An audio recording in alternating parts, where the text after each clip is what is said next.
2025-ൽ 10 കോടീശ്വരന്മാരായ മലയാള cinema നടന്മാർ ആരൊക്കെ എന്ന് നമുക്ക് നോക്കിയാലോ? 10ാം സ്ഥാനത്ത് കുഞ്ചാക്കോ ബോബനാണ്. ഇദ്ദേഹത്തിന് പല ബിസിനസ്സുകളുമുണ്ട്.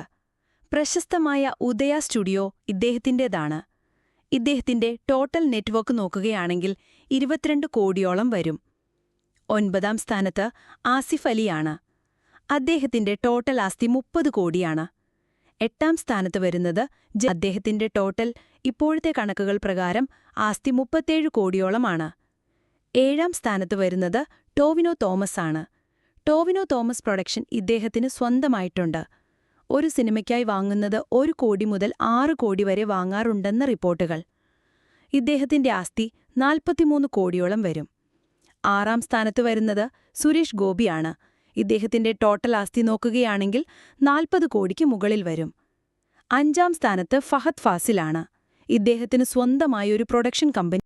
4ാം സ്ഥാനത്ത് വരുന്നത് ദുൽഖർ. അദ്ദേഹത്തിന് ഒരുപാട് ബിസിനസ്സുകളും സ്വന്തമായൊരു പ്രൊഡക്ഷൻ കമ്പനിയുമുണ്ട്. ചെന്നൈ ആസ്ഥാനമാക്കിയും ബാംഗ്ലൂർ ആസ്ഥാനമാക്കിയും അദ്ദേഹത്തിന് ഒരുപാട് ബിസിനസ്സുകളുണ്ട്.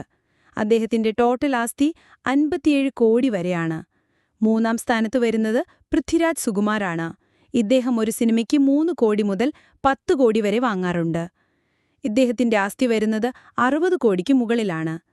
2ാം സ്ഥാനത്ത് മമ്മൂട്ടിയാണ്. മമ്മൂട്ടി മലയാള സിനിമയിൽ തന്നെ ഒരു മികച്ച നടനാണ്. മലയാള സിനിമയിലെ മെഗാ സ്റ്റാറുമാണ് മമ്മൂട്ടി. അദ്ദേഹത്തിന്റെ ടോട്ടൽ ആസ്തി 2024 പ്രകാരം 340 കോടിക്ക് മുകളിലാണ്. 1ാം സ്ഥാനത്ത് വരുന്നത് മോഹൻലാലാണ്. ഇദ്ദേഹത്തിന് ഒരുപാട് ബിസിനസ്സുകളും മലയാളത്തിൽ തന്നെ മികച്ച ഒരു നടനുമാണ് മോഹൻലാൽ.